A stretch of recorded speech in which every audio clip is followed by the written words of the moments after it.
latihan nari, latihan hadro, tapi masih semangat nggak buat belajar akidah hari ini? Masih. Masih ingat juga nggak kemarin kita sempat belajar apa? Masih. Belajar apa Mas Roni? Kisah cerita Nabi Lut. Iya, yang dipelajari apa? Ini? Pesan moral dan hikmah dari. Iya betul. Jadi ulang.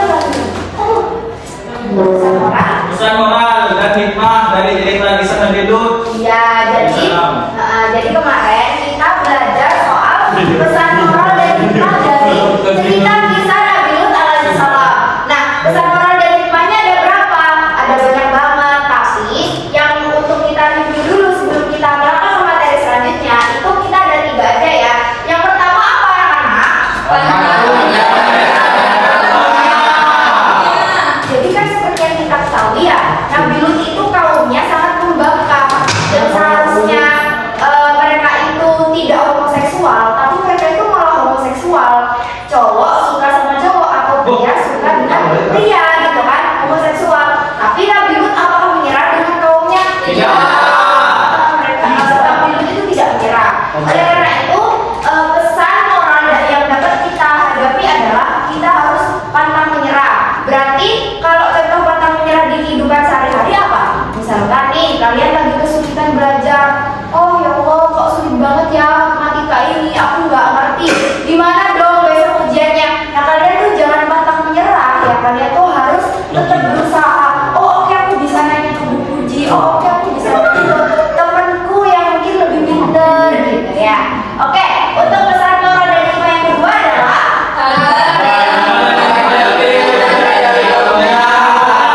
jadi kaum Nabi Lut itu selain mereka membangkang ke Nabi Lut, mereka itu juga suka gitu loh kayak menghujat Nabi Lut, kayak apa sih kamu, kayak emang kamu nabi?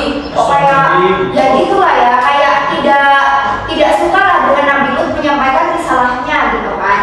Jadi mereka itu kayak malah menghujat Nabi Lut. Tapi Nabi Lut, yang dilakukan Nabi Lut apa? Tabah.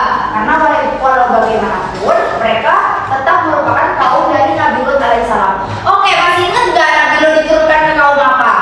Kaum Tidak. Oke, untuk pesan moral selanjutnya adalah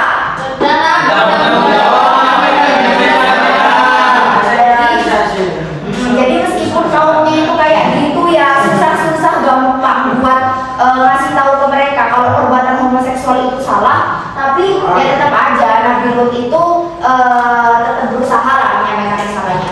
Oke, itu dia untuk sedikit review dari pembelajaran materi hari ini. Oke, siang-siang biar kalian nggak ngantuk, saya udah sediain sedikit snack buat kalian. Kopi nggak? Bisa snack ya. Jadi bisa dibagi 2 ya. Mohon maaf kan di sininya nggak ada, jadi ya udah saya beli ini aja. Oh enggak bisa nggak ngerti pembagiannya dibagi sendiri aja. Oh sengaja. Tapi dimakan bareng kayak begitu kelompok gitu nggak apa-apa. Itu sama. Kita cinta. Ayo ayo beri.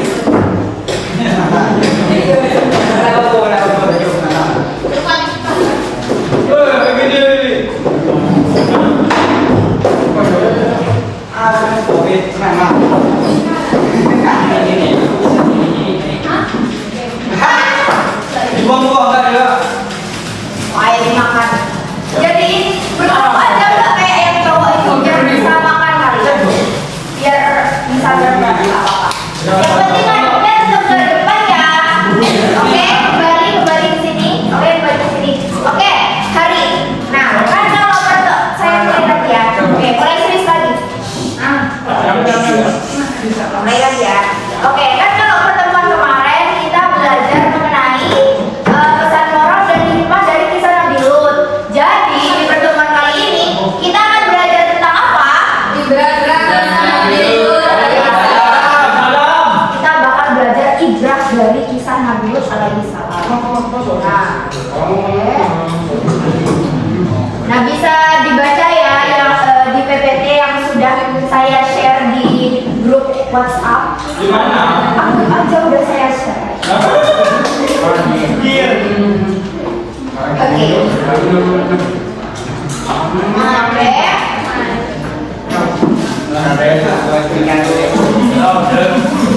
Nah, jadi di slide ada perhatikan. Sambil makan tapi perhatikan saya. Ya. Jadi sesuai yang sudah tertulis di slide bahwa kisah kaum Nabi Lut alaihissalam itu bisa banyak sekali kita ambil pelajaran. Ibrah itu kan sebenarnya kayak pelajaran yang bisa kita ambil gitu. Oke, yang pertama apa sih? Nah, yang pertama adalah Kelihatan. iya kelihatan ya. Ya udah baca di sini. Oh ya, selesai. Jadi yang pertama adalah perbuatan homoseksual atau pria dan wanita suka sejenis disebut fahisyah di Quran surah Al-Ankabut. Jadi fahisyah itu apa sih? Fahisyah itu kayak merupakan perbuatan yang sangat keji, yang sangat buruk kayak gitu dah. Karena kan itu homoseksual ya. Homoseksual itu di surat Al-Ankabut itu maksudnya adalah perbuatan yang keji dan juga buruk. Nah, sekarang saya tanya ke kalian, kaum Nabi Lut itu menyalahi kodrat nggak? Iya. Iya, menyalahi kodrat. Maka itu merupakan perbuatan yang sangat keji dan buruk ya, sangat tercela. Oke, terus yang nomor dua adalah perilaku lesbian dan gay kaum Nabi Lut itu disebut mungkar. Nah, maksudnya mungkar itu apa? Bukan lagi. Maksudnya mungkar itu adalah tidak sesuai dengan ketentuan Allah. Kayak yang seharusnya nih pria berpasangan dengan wanita, tapi mereka malah memilih pria bersama dengan Pria. kayak gitu. Nah itu kan menyalahi aturan yang sudah seharusnya dilakukan oleh manusia pada normalnya atau pada umumnya. Gitu. Oke. Rinjal nggak? Rinjal. Kenapa? Ini mana?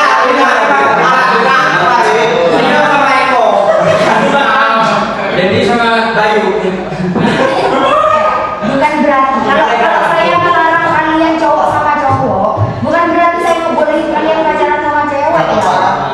Sekarang saya tanya, kalian kalau pacaran, ceweknya mau dikasih apa, Rek? Emang kalian udah punya duit? Ya kan?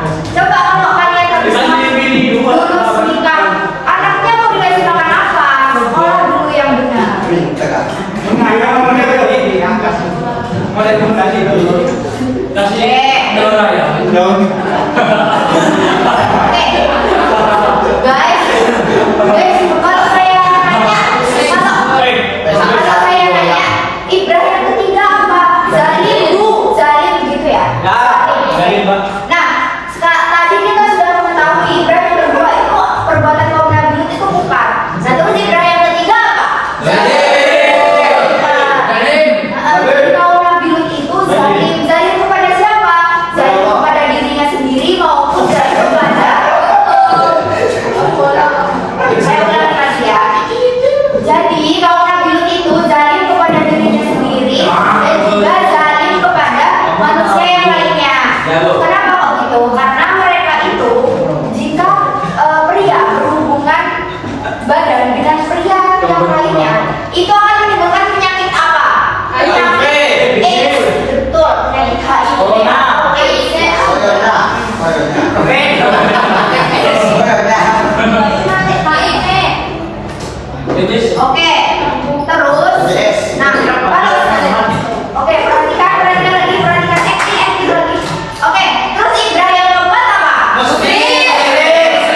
Musrik itu maksudnya apa? Maksudnya adalah perlakuan kaum Nabi Lut itu sangat keterlaluan ya. Keterlaluan. Ya seperti yang sudah saya sebutkan tadi, sangat keterlaluan lah.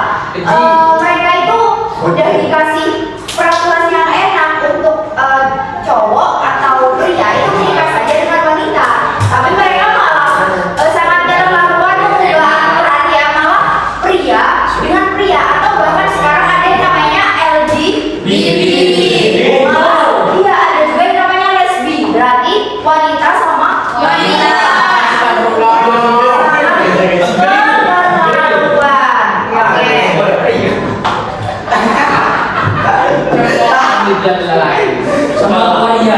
Astagfirullahaladzim. Oke, sama kayak tadi ya. Oke, kita lagi. Oke, terus Ibra yang kelima apa? Muksin. Muksin itu apa, Mas? Maksudnya, muksin itu maksudnya merusak apa? Merusak tatanan hidup. Merusak tatanan hidup manusia. Nah, saya kasih tahu nih, kalau cowok ketemu sama cewek, ini kan mereka bisa memiliki anak. Sedangkan kalau cowok sama cowok bisa nggak? Bisa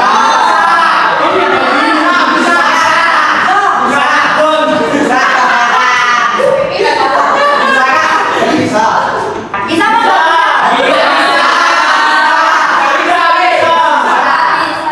Maka dari itu, kalau mereka seringnya malah LGBT, cowok sama cowok, maka tatanan reproduksi manusia itu akan berhenti. Tidak akan lagi ada keturunan lagi, ya kan? Ya. Cowok sama cowok, gitu. Sudah, itu dia yang bisa saya jelaskan terkait Ibrah dari kisah Nabi Lut alaihissalam. Nah, untuk mengukur pengetahuan kalian, saya memiliki kuis. Saya share di grup WhatsApp ya untuk kalian kerjakan. Ya, Bu. Oke.